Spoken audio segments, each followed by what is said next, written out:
ہم نماز کو بوجھ سمجھ کر ادا کرتے ہیں، بعض اوقات یار بس سر سے بوجھ اتارنا ہے، نہ دل لگ رہا ہے نماز کے اندر، جلدی جلدی نمازیں پڑھ رہے ہیں، اور خیالات کی یلغار ہے، یلغار، خوف خدا کے ساتھ نماز ہی نہیں پڑھ رہے۔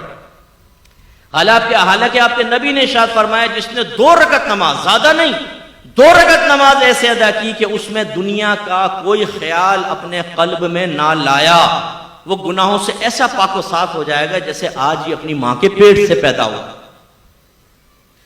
لانا فرمایا آنن، خیالات تو آئیں گے، ایک شیطان ہے جو خیال ڈالے گا، لیکن ہمارا کام کیا تھا؟ خیال آیا اس کو فوراً ٹال کر اللہ کی طرف متوجہ ہوئے۔ اللہ کی طرف متوجہ ہونے کا مطلب کیا ہے؟ کوئی ذات باری تعالیٰ کا تصور تو نہیں آئے گا نا بھائی ذہن میں، جو نبی نے فرمایا تم ایسے نماز پڑھو جیسے تم اللہ کو دیکھ رہے ہو۔ اگر تم اللہ کو نہیں دیکھتے تو وہ تو تمہیں دیکھ ہی رہا ہے، تو اس کے دیکھنے کا یقین ذہن میں حاضر کریں، یا پھر جیسے مدینے کا تصور کر لیا، مکے کا تصور، موت کو یاد کر رہے ہیں، میدان محشر، پل صراط، جنت، دوزخ، یہ ذہن میں لا رہے ہیں۔ یہ دنیا نہیں ہے، یہ آخرت۔ یہ خیالات آ جائیں، اور اسی طرح اگر کوئی خیال آ گیا زوجہ کا، بچوں کا، کرکٹ کا، کاروبار کا، جیسی آئے فوراً جھٹک دیں۔ یہ نہیں کہ آپ سوچنا شروع کر دیں۔ تراویح میں کھڑے ہو گئے ایک نوجوان اور پی ایس ایل اسٹارٹ ہو گیا، بولنگ کرا رہا ہے، بیٹنگ کر رہا ہے پوری، اور میچ بھی جیت گیا، ٹرافی بھی اٹھا لی، لیکن جیسے ٹرافی دینے لگے امام صاحب نے کہا اللہ اکبر، ٹرافی غائب، تو رکوع کرنا پڑا۔ تو یار ابھی ٹرافی بھی مل جاتی۔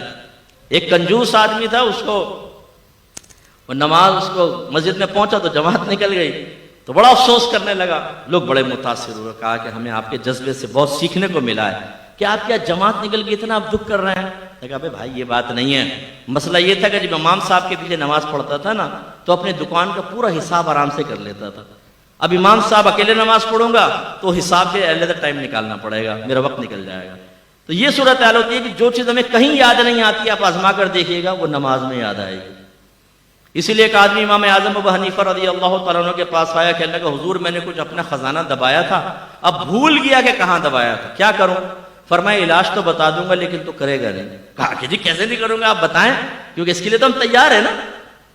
اگر میں کہوں 5 وقت نماز پڑھیں، داڑیاں بڑھائیں، دین، علم کے دین سیکھیں، اللہ آپ کو جنت دے گا، ہم میں سے بہت سے کہیں گے ہاں کیا صحیح رہے ہیں، بالکل اللہ ہمیں توفیق دے گا، بس توفیق دے گا۔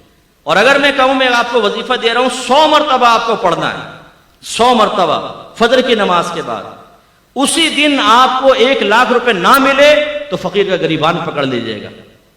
آپ کہیں گے مفتی صاحب اگر گھر میں چائے پی لے تو بڑی مہربانی ہوگی۔ پھر آپ اس کو پوچھیں گے، پوچھنے کے بعد اگر میں یہ بھی کنڈیشن لگا دوں کسی نے شور کر دیا نا، یا آپ بھول گئے گنتی، ختم، دوبارہ شروع، تو آپ اس کمرے میں داخل ہونے سے پہلے گھر والوں کو کہیں گے کوئی آئے نا ٹانگیں توڑ دوں گا، تم لوگ کم بختو، نکل جاؤ، بچوں کو باہر نکالو گھر سے، اور مصلی پہ بیٹھ کے ایک ایک دانہ یہ ہمارا استغراق ہے۔ کیوں؟ برا نہیں، آپ تو اچھے لوگ ہیں، میں دوسروں کی بات کر رہا ہوں، آپ نہ برا مانیے گا، کہ مادی شے ہمارے سامنے آئے تو ہماری کامل توجہ ہوتی ہے، اور آخرت کے بارے میں کہیں تو بالکل بھی نہیں ہوتی۔ تو اللہ کے نبی نے یہ فرمایا 2 رکعت نماز، دنیا کا خیال نہ لاؤ، گناہوں سے ایسے پاک و صاف ہو جاؤ گے جیسے آج ہی ماں کے پیٹ سے پیدا ہوں۔ لیکن یہ بھی میرے نبی نے ارشاد فرمایا، علامہ آلوسی نے اس حدیث کو نقل فرمایا، سرکار نے فرمایا آخری زمانے میں ایک شخص بھی مسجد میں ایسا نہیں ہوگا جو خشوع و خضوع کے ساتھ نماز ادا کرنے والا ہو۔